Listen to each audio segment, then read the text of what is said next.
Hi, David here of Lancaster Honda. Here we've got a 71 plate Honda Jazz SR, and what I'll be doing in this video is just showing you around the condition of it, which should be immaculate because it's done less than 15 miles, and just showing you what features it comes with. So first place we'll start is just on the wheels down there. Nice design, and then just show you down the side of the vehicle. You can see by the reflectiveness there's no dents anywhere to be seen on that. And then onto the wing mirror casing, next alloy there, and then starting with features at the front, you do get parking sensors along the front here, alongside the little blue outline on the Honda badge to signify it's a hybrid. So it does come with the 1.5 litre 4-cylinder hybrid engine with 2 electric motors. There's your third wheel, second wing mirror cap. As you can see, no damage to be seen anywhere. There's the fourth wheel. I'll just make sure the vehicle's open, and just at the back there you do have parking sensors on the rear as well. So with the boot, you get very low boot lip there, so you can load things in very easily without having to lug them over anything. And then you get a little bit of storage space, which I've put the seat covers in for now, but as you can see it's quite large in there. You could definitely get a couple of shopping bags in. Just pop that seat forward. As you can see, it's near enough flat bar this tiny little lip there, but we need to have that there because that's where the batteries are. Just close that up. Then into the rear. Reverse that process, and then we've got the Honda Magic seat system. So you can load really tall vertical items in the actual sort of cabin with your passengers, assuming you've got the space.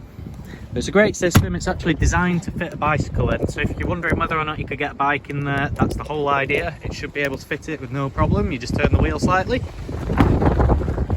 And then just into the front now, so you do get electric folding wing mirrors there, and you get 4 electric windows. Now we're inside out of the wind. I'll just start the engine. You can see that it really is a new car. 7 miles, there you go. So I'll skip through all that. And that screen there just shows you what's happening with the power at the time, whether it's coming from the engine, the battery, or whether regenerative braking sending it to the battery. So just on some of the features inside, we've got all your cruise control settings over here alongside your lane keep assist, and there's your button to adjust the distance from the vehicle in front. Then you've got everything over here to flick through all your menus, trip computers, change volume and skip songs. You've also got your voice recognition button there. Just behind the wheel you've got your automatic lights, automatic wipers on that side. The little light you can see just down there are for all your other sort of safety features. So you've got your stability control, your Honda sensing and your parking sensors. Then you've got your automatic gearbox, as all hybrids that aren't mild hybrids come with an auto. You've got park, reverse, neutral, driver. If you want to recoup a little bit more energy for the battery, you use regenerative braking. Sorry, I struggled to pronounce that one this time. Then just below that you've got your electronic parking brake, your brake hold function, and your economy button if you want to get slightly better miles per gallon. And then working our way up from there, you've got 2 USB slots there. You've also got a 12-volt power outlet. Just above that you've got all your climate settings, so it has got automatic climate control, so I would recommend that. It works quite well. I've used it multiple times. Just adjust the temperature, it'll do the rest. If you want to adjust everything separately though, you do have your fan speed there, you've got your direction of where it's going there, and then I suppose that one's a little bit redundant if you're using that.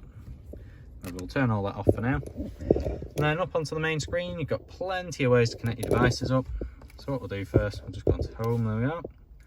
Audio source, and as you can see there you've got FM, AM, DAB, you've got USB, and when it says smartphone that's Android Auto or Apple CarPlay. It'll support both. And then you do have your options for phone and a few shortcut buttons just at the bottom there, and you can turn the display's brightness up and down as well. Gotta say as well, these solid buttons are a welcome touch. Do make things very easy while you're driving. And then just to finish up with, last couple of things, so you do get an armrest with a centre storage area underneath, and it's really soft and cushiony, so it's quite good for long journeys, alongside these anti-fatigue seats. Sorry about that if you're just wondering what that strap was, it's just for my camera there. And then over here, last bit to finish with, is you get Honda's split glove box, which you've got in the Jazz for a few generations now. Really handy in a small car, gives you loads of places to keep stuff. So if there's anything I've not covered in this video or you'd like to come down and test drive the vehicle, just give us a call and we'll see how we can help you out. Thanks, take care, bye.